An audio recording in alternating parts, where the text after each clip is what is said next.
It is a customary and tradition. Honorable Prime Minister would like to introduce the new Council of Ministers. After that, they have got all right to raise the issue.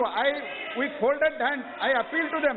Kindly allow the introduction by Honorable Prime Minister, new Council of Ministers. इस सदन की गरिमा को बनाए रखे मैं पुनः आग्रह कर रहा हूं। माननीय प्रधानमंत्री जी सदन के नेता हैं, नए फेरबदल मंत्रिपरिषद का परिचय कराना चाहते हैं। आपकी सदन की परंपरा और गरिमा को मत तोड़ें। माननीय प्रधानमंत्री जी,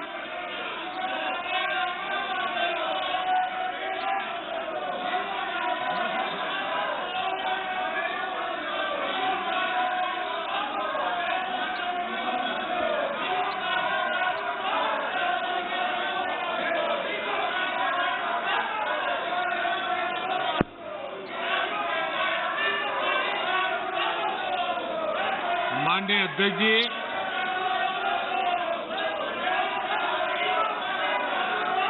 मैं सोच रहा था कि आज सदन में एक उत्साह का वातावरण होगा, क्योंकि बहुत बड़ी मात्रा में हमारी महिला सांसद मंत्री बनी है। आज मुझे खुशी होती कि बहुत बड़ी मात्रा में हमारे दलित भाई मंत्री बने हैं। खुशी होती आज हमारे आदिवासी शेड्यूल ट्राइब के सारे साथी बहुत बड़ी मात्रा में मंत्री बने हैं। सबको खुशी होती। माननीय अध्यक्ष जी, इस बार सदन में हमारे साथी सांसद जो किसान परिवार से हैं, ग्रामीण परिवेश के हैं, सामाजिक आर्थिक रूप से पिछड़े वर्ग से हैं, ओबीसी समाज से हैं, बहुत बड़ी मात्रा में उनको मंत्रिपरिषद में मौका मिला। उनका परिचय करने का आनंद होता। हर बेंच पर से बेंच को थपथपा करके उनका गौरव किया गया होता, लेकिन शायद देश के दलित मंत्री बने, देश की महिला मंत्री बने, देश के ओबीसी मंत्री बने, देश के किसानों के बेटे मंत्री बने। ये बात कुछ लोगों को राज नहीं आती है और इसलिए उनका परिचय तक नहीं होने देते हैं। और इसलिए माननीय अध्यक्ष जी, मंत्रिमंडल में नवनियुक्त सदस्यों को लोकसभा में इंट्रोड्यूस समझा जाए। माननीय सदस्यगण, माननीय मंत्री महोदय का प्रधानमंत्री जी परिचय करना चाहते हैं। मैं पुनः आपसे आग्रह करता हूं, सदन की गरिमा और परंपराओं को बनाए रखें। ये उचित नहीं है। आप सदन की परंपरा गरिमा को गिरा रहे हैं। माननीय सदस्य अपने अपने आसन पर विराजे। मैं माननीय प्रधानमंत्री जी से आग्रह करूंगा कि मंत्रियों और राज्य मंत्रियों की सूची सदा पटल पर रख सकते हैं। मैं पटल पर रखता हूं। निधन संबंधी उल्लेख अच्छा हो। आप निधन संबंधी उल्लेख पर भी इसी तरीके से सदन में हल्ला करें। ये अच्छी परंपराएं मत डालिए आप। माननीय सदन के नेता, आप समझाइए इनको। अच्छी परंपरा निधन संबंधी उल्लेख, आप बैठाइए इनको अपनी अपनी सीटों पर।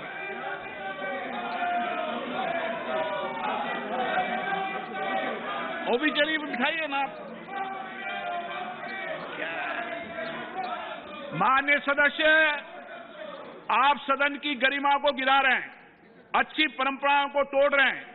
ये देश देख रहा है, विश्व के अंदर सबसे बड़ा लोकतंत्र भारत है, लेकिन आपकी इस तरीके की कार्रवाई कतई उचित नहीं है और न्यायपूर्ण नहीं है, देश के लोकतंत्र के लिए उचित नहीं है। माननीय सदस्यगण, निधन संबंधी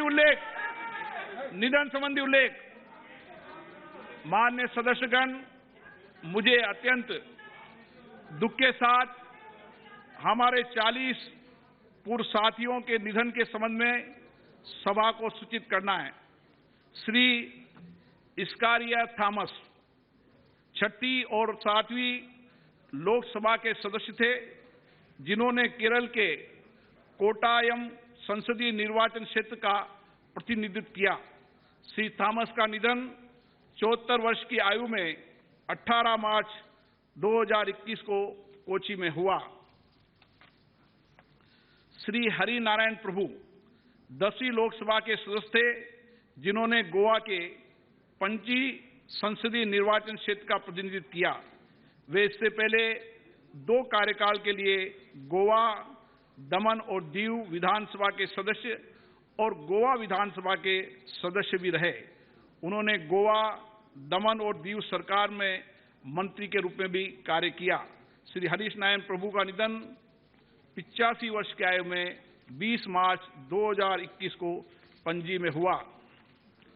श्री मुख्तार अनीस जी 11वीं लोकसभा के सदस्य थे, जिन्होंने उत्तर प्रदेश के सीतापुर संसदीय निर्वाचन क्षेत्र का प्रतिनिधित्व किया। श्री अनीस ने 4 कार्यकाल तक उत्तर प्रदेश विधानसभा के सदस्य के रूप में भी कार्य किया और साथ ही उत्तर प्रदेश सरकार में उप मंत्री के रूप में भी कार्य किया। मुख्तार अनीस जी का निधन 77 वर्ष की आयु में 30 मार्च 2021 को लखनऊ में हुआ। श्री श्यामाचरण गुप्ता ने 14वीं और 16वीं लोकसभा में उत्तर प्रदेश के बांदा और इलाहाबाद संसदीय निर्वाचन क्षेत्र का प्रतिनिधित्व किया। श्री गुप्ता वित्त, अधिनिस्थ विधान और सूचना प्रौद्योगिकी संबंधी संसदीय समितियों के सदस्य थे। उनका निधन 76 वर्ष की आयु में 9 अप्रैल 2021 को नई दिल्ली में हुआ। श्री दिग्विजय सिंह 7वीं और 8वीं लोकसभा के सदस्य थे, जिन्होंने गुजरात के सुरेंद्र नगर संसदीय क्षेत्र का प्रतिनिधित्व किया। श्री सिंह ने इकोलॉजी और पर्यावरण विभाग में उप मंत्री के रूप में भी कार्य किया। इससे पहले वे गुजरात विधानसभा में 2 कार्यकाल के लिए सदस्य भी रहे। श्री दिग्विजय सिंह का निधन 88 वर्ष की आयु में 3 अप्रैल 2021 को वांकानेर में हुआ। श्री अजमीरा चंदूलाल 11वीं और 12वीं लोकसभा के सदस्य थे, जिन्होंने तेलंगाना के वारंगल संसदीय निर्वाचन क्षेत्र का प्रतिनिधित्व किया।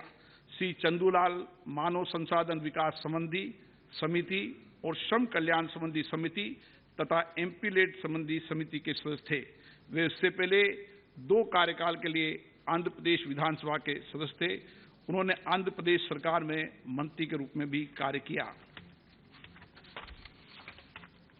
श्री अजमीरा चंदूलाल का निधन 66 वर्ष की आयु में 15 अप्रैल 2021 को हैदराबाद में हुआ।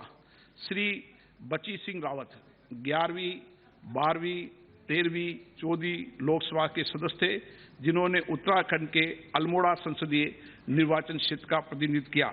श्री रावत ने रक्षा राज्य मंत्री तथा साइंस और टेक्नोलॉजी राज्य मंत्री के रूप में भी कार्य किया। वे विभिन्न संसदीय समितियों के सदस्य भी रहे। श्री रावत इससे पहले 2 कार्यकाल के लिए उत्तर प्रदेश विधानसभा के सदस्य रहे और उन्होंने उत्तर प्रदेश सरकार में मंत्री के रूप में भी कार्य किया। श्री बच्ची सिंह रावत का निधन 71 वर्ष की आयु में 18 अप्रैल 2021 को ऋषिकेश में हुआ। श्री जगदीश सिंह राणा 15वीं लोकसभा के सदस्य थे, जिन्होंने उत्तर प्रदेश के सहारनपुर संसदीय निर्वाचन क्षेत्र का प्रतिनिधित्व किया। श्री राणा प्राक्कलन समिति तथा वाणिज्य संबंधी समिति के सदस्य रहे। इससे पहले वे 5 कार्यकाल के लिए उत्तर प्रदेश विधानसभा के सदस्य रहे। उन्होंने उत्तर प्रदेश सरकार में मंत्री के रूप में भी कार्य किया। श्री जगदीश सिंह राणा का निधन 66 वर्ष की आयु में 19 अप्रैल 2021 को सहारनपुर में हुआ। और देखिए, संसद में उन सदस्यों को श्रद्धांजलि दी जा रही है जो इस वक्त मौजूद नहीं है, लेकिन इससे पहले प्रधानमंत्री नरेंद्र मोदी ने विपक्ष को करारा जो है जवाब दिया। सुनाते हैं आपको क्या कुछ कहा पीएम मोदी ने, सुनिए। मैं सोच रहा था कि आज सदन में एक उत्साह का वातावरण होगा, क्योंकि बहुत बड़ी मात्रा में हमारी महिला सांसद मंत्री बनी है। आज मुझे खुशी होती कि बहुत बड़ी मात्रा में हमारे दलित भाई मंत्री बने हैं। खुशी होती आज हमारे आदिवासी शेड्यूल्ड ट्राइब के सारे साथी बहुत बड़ी मात्रा में मंत्री बने हैं। सबको खुशी होती। माननीय अध्यक्ष जी, इस बार सदन में हमारे साथी सांसद जो किसान परिवार से हैं, ग्रामीण परिवेश के हैं, सामाजिक आर्थिक रूप से पिछड़े वर्ग से हैं, ओबीसी समाज से हैं, बहुत बड़ी मात्रा में उनको मंत्रिपरिषद में मौका मिला। उनका परिचय करने का आनंद होता। हर बेंच पर से बेंच को थपथपा करके उनका गौरव किया गया होता। लेकिन शायद देश के दलित मंत्री बने, देश की महिला मंत्री बने, देश के ओबीसी मंत्री बने, देश के किसानों के बेटे मंत्री बने। ये बात कुछ लोगों को राज नहीं आती है और इसलिए उनका परिचय तक नहीं होने देते हैं। और इसलिए माननीय अध्यक्ष जी, मंत्रिमंडल में नवनियुक्त सदस्यों को लोकसभा में इंट्रोड्यूस समझा जाए।